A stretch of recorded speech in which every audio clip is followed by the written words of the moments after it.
The Huawei P10 we have already seen on the Mobile World Congress, but now the final product has arrived and we have time to have a closer look. I first test results for you concerning battery runtime and processor performance, and of course the comparison to the predecessor on the right, that's the Huawei P9. The dimensions haven't changed at all, or thirds of a millimeter or whatever. You will not feel that. Also the weight, it's now 146 instead of 144 grams. That's nothing you will feel. The edges are a little bit more curved on the P10 now, but that's a matter of taste. I find it okay, but not everyone has to like that, of course, but no significant changes concerning the sizes and the weight. But you have also seen on the back side where I had on the P9 the fingerprint sensor on the back in this aluminum unibody. It's still there, aluminum unibody, but now the fingerprint sensor is here on the front. And there are two stories I have to tell you concerning this one. First of all, I removed the protection layer here because I had to measure the brightness of the display, and especially this one will be gone at least in some month, and you have to remove it. So I want to see how is this one here, because you might have heard also in the meantime that the Huawei reduced the fat protection from your fingerprints on the surface in order to have that fingerprint ID over here to work correctly. Because this is a complete layer of glass. It's not a second part inside. You might feel a metal frame around or something. It's really just a little bit lowered here, the glass, so it's nothing where dust could get in or something. It's really feeling very classy. So in order to have this work correctly, they reduced the surface protection against fat. Question now is, how much do you see from that in real day life? So I will turn them off. I didn't clean them both. I tapped on all the time on both here, and I hope you can see, if I'm getting it into the light here, that you see that slight difference. The amount, I'd say, is almost the same, but you have here more stripes, and these are more dots here, but the amount seems the same to me. But it's a little bit more, you see this more because of these long stripes here. But it's a matter of, let's say, 80% of your fingerprints are preserved, or 90%, so that doesn't make a huge difference, or at least let me call it like that. In case the P10 is a perfect phone for you, I wouldn't stand back from buying it. It's not a deal breaker, you know. It's not nice, it's not the best decision, but in case it has to be that way, it's acceptable. And the other thing you should know is that this fingerprint sensor is not a home button, at least not right out of the box. There you have that on-screen navigation here for. But if you go to settings and have the that's navigation key over here. Yeah, that's what I was looking for. And now watch the navigation below there. When I'm tapping on that mode here, it's gone. And you get explained how to return home and come to the recent tasks over here. And you have served or saved all the space over here. So all the screen, and this is the same size, 5.1 instead of 5.15 inches here. So you have net for gross. And now long press means home, and if you swipe to the side, you go to the recent apps. I stand back from that because you have to be used to it, and I didn't try it so long here. And especially, I want to have the same on both and not getting confused here. So I hope you understand that I'm getting back to this one. And last of all, some of you wrote to me and said, oh, please show us this one. It's not new. I know this, that you can change the home style, because if you go like that over here, then you get that app launcher.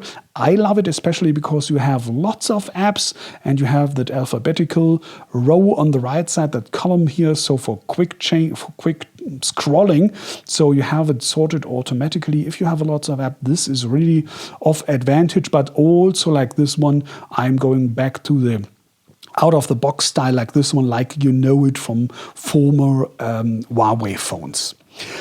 Same display size, I told you, same resolution, 1080 by 1920 pixels, coming to the very same pixel density of 432 ppi. That's 8% above the average. Absolutely okay. sharp and crisp, and also you have once more IPS dual domain. I lowered a little bit the display brightness on both, by the way, just to have a good resolution here and a good result in this video. But it's really bright. It's 510 nits instead of 540, so you won't see that difference. So both are, even in bright sunlight, you can read them, at least as long as you don't have these reflections directly on the front glass, but it's absolutely okay, good quality of that panel. Then inside now 64 instead of 32 GB, meaning net 48.2 instead of 22.6 GB. Great. And you have doubled the official amount of the capacity of the micro SD card. And then it's getting a little bit complicated when it comes to terms to that nano SIM here and that second slot. That's a hybrid slot, so you can insert a micro SD card, like I told you, up to 256 GB now, or a second nano SIM like that one, but not in all countries it's working. At least here in Germany, Europe, for example, we don't have that dual SIM support. So hardware supports, but software isn't giving you dual SIM. So you have to be careful or ask Huawei in your country how it's working in your country, if this dual SIM is supported or not. It's a little bit tricky. I'm sorry for that. They have doubled the LTE, the 4G. It's now up to, nominally at least, from 300 to 600 megabits per second. You have already had Wi-Fi SE, NFC, Bluetooth 4.2. Then coming to, the, I guess, most important thing of two is the processor. And you now have the Kirin 960 instead of 955, meaning you have still 8 cores, but now clocked, it's 2.5 and 1.8 gigahertz instead of 2.4, 2.5, 1.8, 1.8. So almost the same clock rate. But first of all, you have 4 instead of 3 gigabyte working memory, and especially completely new graphic module. It's now here the Mali G71 MP8 instead of the Mali T880 MP12. And what that means, I'm always testing with more than 50 individual values from 15 benchmarks. And in the overall ranking, the P9 currently is 55% above the average. Already a very good value. Most of all will be more than satisfied with that. But it's even going a little bit better for gamers, for example. Think of that. And here in the P10, that's 233% above the average. So 2.3% or 2.3 times quicker than usual. Or let's compare it to the has been current number one, that was the HTC Ultra, 148% above the average. So you see what huge step from 148 to now 233% above the average. So in case you want to have a lot of horsepower in your Android phone, this is the best choice at the moment, at least. Let's see how long P10 will be the new number one, but at the moment it is. And the other thing is, of course, camera. On the back side, it looks quite the same, but there has changed a lot below the hood. First of all, the resolution, what you're getting out of it is now 20 megapixels, 19.7 instead of 12 or 11.8. So resolution is higher, and especially they turned around a little bit. First of all, you have still one, it's monochrome, black and white, and one is RGB, meaning you have colored photos, that's 12 megapixels, and the monochrome has 20. So this is first a change, and especially the monochrome is now the primary one. So that's the basis, and there's added the information from the second sensor, like the colors, for example. But still, you have, of course, the same interface. So, for example, you can, of course, just have that monochrome sensor information only, like we knew that from the P9. And you see the surface, user interface, and everything here is exactly the same. But there are some changes, I guess, in quality, and we'll see that in the final test.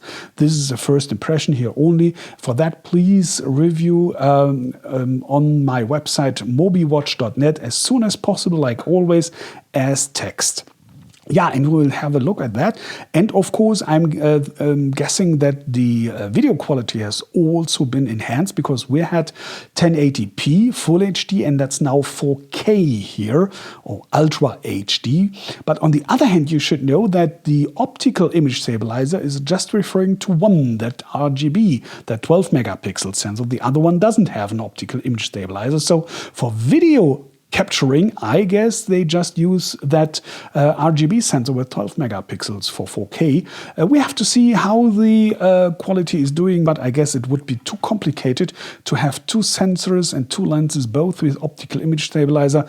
Maybe reacting a little bit different, that might be a little bit tricky even for that very powerful Kirin 960 processor, I guess, at least. On the front, it's the same 8 megapixels, video in Full HD. We have to see if the quality has changed here concerning that. And last of all, of course, battery runtime.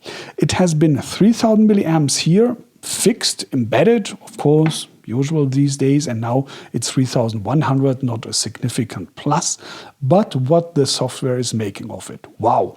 Let's start here with the P9. That's with 435 minutes in the runtime test, now currently 15% below the average. So as regular users will come through the day, but heavy users will have to recharge during the day in most cases. And now P10, 698 minutes. That's 36% above the average. So a huge step ahead, a plus of 61% here. And with 36% above the average, you will come through the day even as heavy user, at least in most cases, let's say 90% of the heavy users should come through the day without having to recharge. And that's the main goal. So look at that beautiful design. You have a solid aluminum unibody. You have a great processor, long running time, and for that you have a recommended retail price, like always here in Germany. Europe, including tax, may vary depending on your country, 599 euros instead of 569 from the start. The P9 has gone now here down to 400 bucks, but that will come down too. But if you compare this, for example, with the starting prices of, let's say, a Galaxy S7 or just lately, HTC Ultra and Uplay, if you compare that, what it's giving you here, I find the price, at least for our market here, not cheap, but moderate, okay. So I hope it will be the same impression I'm getting out of the final review when we have all the results, including camera and audio quality and everything else. But at the moment, I find it very interesting, the Huawei P10. Thanks for watching, and please be so kind to rate this video, and maybe you even leave a sub and your opinion in the comments. Thanks for that in advance, take care and bye.